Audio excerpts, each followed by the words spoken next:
I'm here to talk about your diet today. And before you stop me, I do not mean the food that you're eating.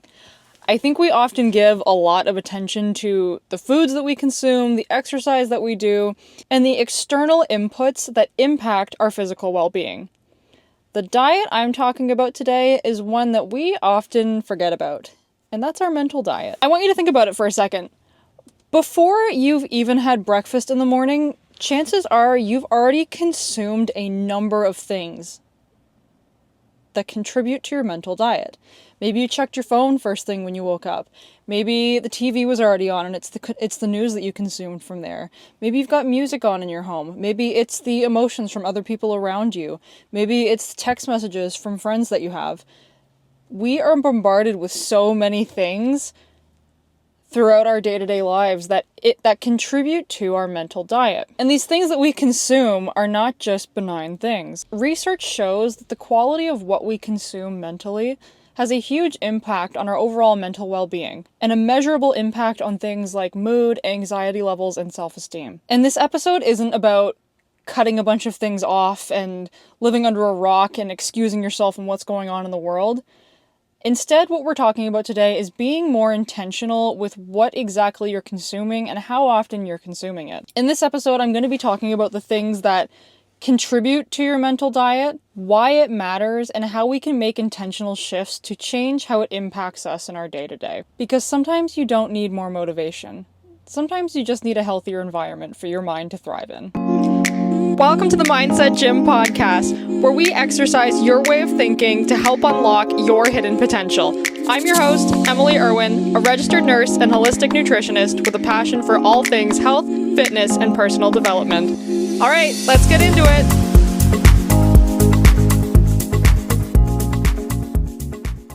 Hi guys, welcome back to the Mindset Gym podcast. Thank you so much for tuning in today. We are talking about your mental diet today. And I think our mental diet is something that we don't often give a lot of thought to. It's the things that we consume that contribute to our mental diet and impact the way that we feel day to day.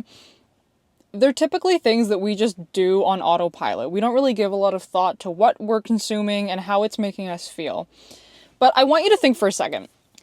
I want you to think about a time, or if you haven't done this, just think hypothetically, there was a day that you ate nothing but junk food. Nothing but really unhealthy, really processed, really unhealthy food. Would you expect it to have no impact on the way that you feel? Or, let's say you took your car to the gas station and instead of filling it up with gas, you filled it up with mud. Would you expect your car to run the same?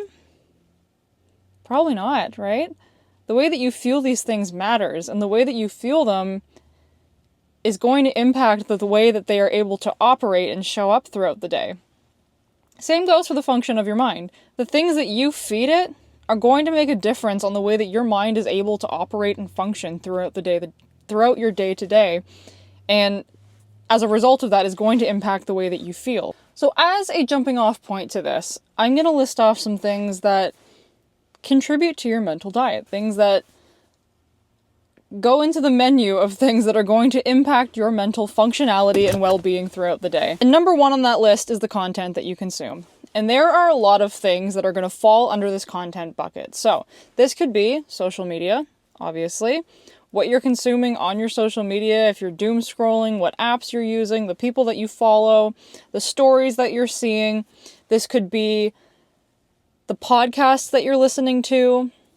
This could be the music that you're listening to. This could be the things that you're watching on TV. So if you are someone that consumes a lot of the news, this is going to have a really big impact on your mental well-being.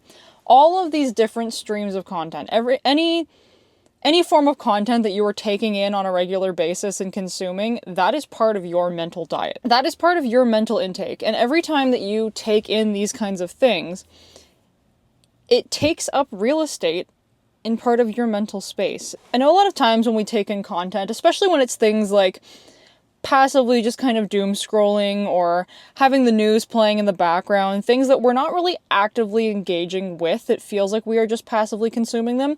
It feels like there is no impact, right? It feels really benign. It feels really innocuous to just have this information kind of come in one ear and out the other. But that's not the case. there is an impact. There is a lasting impact from those things. All of the information that comes into your mind in some way or another is taking up a small piece of real estate in your brain. And it's going to have a lasting impact on your thoughts and your function and your mood going forward, whether you realize it or not. So what are some steps you can take to tailor your consumption of content in a way that's going to serve you? First of all, I want you to take an inventory. Like, for a day or two, you don't have to change what you're doing. You don't have to change the things that you're currently consuming, but try to be more mindful of how they're making you feel. Try to be mindful of when maybe you're going through your day. Let's say you saw something really distressing on the news that morning, and you're going about your day, you're going about your routine, and a thought about what you saw kind of pops up in your head and goes away. And maybe you find yourself feeling a little bit sad or a little bit anxious or a little bit fearful after that thought comes into your head.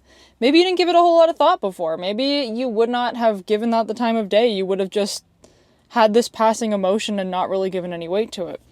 I want you to really be mindful of it this time around. Maybe even take a journal and write it down for a couple of days and just notice how your emotions and your ability to show up is fluctuating based on the things that you're taking in.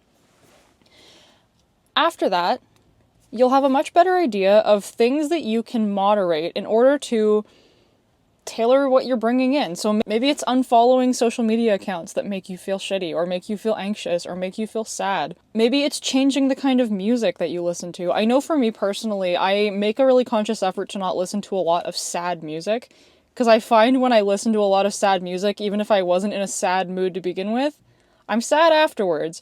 Or I start bringing up a lot of sad memories to kind of go along with this sad music, and suddenly I'm stuck in this really sad spiral that I can't get myself out of. So that is one step I've taken to try and moderate what I'm consuming content-wise, is I try and tailor the music I'm listening to for the mood that I want to be in. Another one you can do is maybe changing what you watch on TV. So if you are someone who consumes a lot of the news, maybe take an inventory of how that makes you feel. We can all think of a person in our life who consumes the news 24/7 and has a lot of negative, fearful thoughts about what the world is.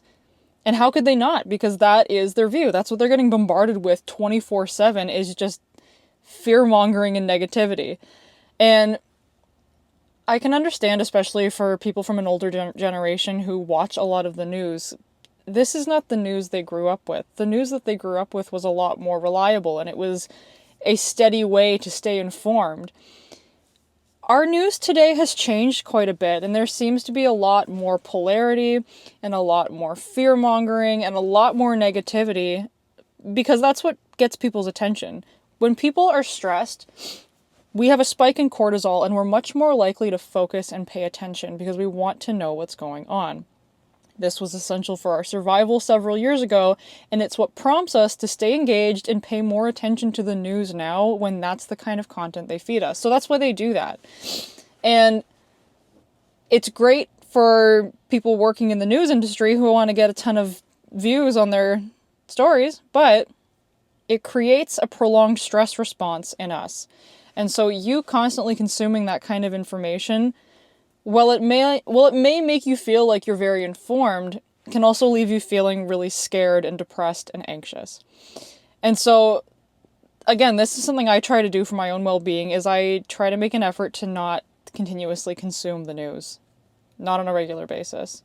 Now, I do here and there try to take some steps to stay, relatively informed on things that are going on, but I certainly do not need to be bombarded with it 24 hours a day, 7 days a week. That's not conducive to my mental health, and it's probably not conducive to yours. Another example of this as it relates to television consumption is something like reality TV. And I want to clarify this by saying I'm not telling you that you can never watch reality TV, okay? I am a big fan of a good reality TV show here and there. But I want you to start making the comparison of your mental diet to your actual physical food-based diet. And so the way that I like to think about things like reality TV is kind of like the junk food of your mental diet. Does it mean you can never eat it? No. Just like you don't have to cut out junk food completely. It's all about intention and moderation and being mindful of how these things make you feel and taking steps to not make that your baseline and not bombard yourself with that all the time. Just like I wouldn't eat chocolate bars 24/7, I wouldn't watch reality TV 24/7. You see the parallel here? So that's a good way to think about it, right? You can kind of draw parallels between mental diet things and nutrition diet things and use that as a guide for frequency and intention of use, okay? The second thing that contributes to your mental diet is your relationships. It is the people that you have around you. Your friends, your family, your partner, all of it. I think we've all heard that common saying that you are the average of the 5 people you spend the most time with. And that's true. I want you to take a look at the people in your circle and ask yourself, what are the habits of these people? How do these people talk? How do these people treat each other? How do these people talk to me? If you're celebrating a win, if you're going through something really difficult, how are these people talking to you and supporting you through that? Or are they just tearing you down and making you feel worse, right? Those things are not benign. Those things have an impact. And again, I'm not saying that you need to go and cut a bunch of people off. This is not about being big and dramatic and hiding under a rock from all the big scary things. Again, it's about intention and moderation. So if you are noticing that there are people in your life that are having a really negative impact on your mental well-being, maybe that's a good signal to moderate your time with them a little bit. Maybe we make a more intentional effort to spend time with the people that make you feel good and lift you up and leave you in a better mental space than you were before. Another concept that I like to always think about as it relates to relationships with other people is the notion of vacuums versus batteries. And I can't remember who talked about this concept, but I love the visual of it. I think we all know those people who, when we talk to them, they completely drain our energy. They suck the life out of us, they suck the life out of the room, and they leave you feeling drained and worse than when you entered the conversation. Those people are vacuums. And then you have batteries. And these are the people that you spend time with them and you leave feeling energized, you leave feeling lifted up, and you feel seen and you feel good. Those are batteries. Who are the vacuums in your life? Who are the batteries in your life? Identify those two people and maybe make a more conscious effort to spend more time with the batteries. The next one, along with the relationships you have with other people and the dialogue that you get from them, the next thing that contributes to your mental diet is the relationship you have with yourself and the way that you talk to yourself. The dialogue going on in your head is going to be the dialogue that you hear most frequently. There's nobody else during your life that you are going to talk to more than yourself. So, I want you to take an inventory of what your internal dialogue is. How do you talk to yourself on a day-to-day basis? Do you talk to yourself in a loving, supportive manner, or are you a bully? Are you just a big jerk to yourself, right? This was actually a concept I talked about in the very first episode of this podcast. If you're interested in getting some tips specifically on improving the way that you talk to yourself and not being such an asshole with your internal dialogue, I would recommend that you go and check out that episode. I will link it in the show notes. But yeah, your internal dialogue matters. And again, I think a lot of people think that it's kind of this innocuous thing. And if you're kind of an ass to yourself, we think, oh, not a big deal, right? Helps me do the things that I need to do. It motivates me when I tear myself down. It's not innocuous. It has an impact. It is going to have an impact on the way that you feel and the way that your brain is able to function. And the last one that I want to mention in here, because I think it's a really important one as it relates to your mental diet, is sleep. Now, this is a little bit less like the other ones because it's not as black and white and easy to kind of put into terms of just like one thing coming at you the way that the rest of these things are. But I think sleep is a really important one to mention because sleep is so unbelievably important, not just for your physical well-being, but for your mental well-being as well. I've heard it described in the past as your time being asleep is when your brain clears out all of that mental junk and mental clutter. And the kind of visual of feeling like if you've had several consecutive bad nights of sleep, feeling as if there is kind of this layer of junk or layer of sludge coating your brain.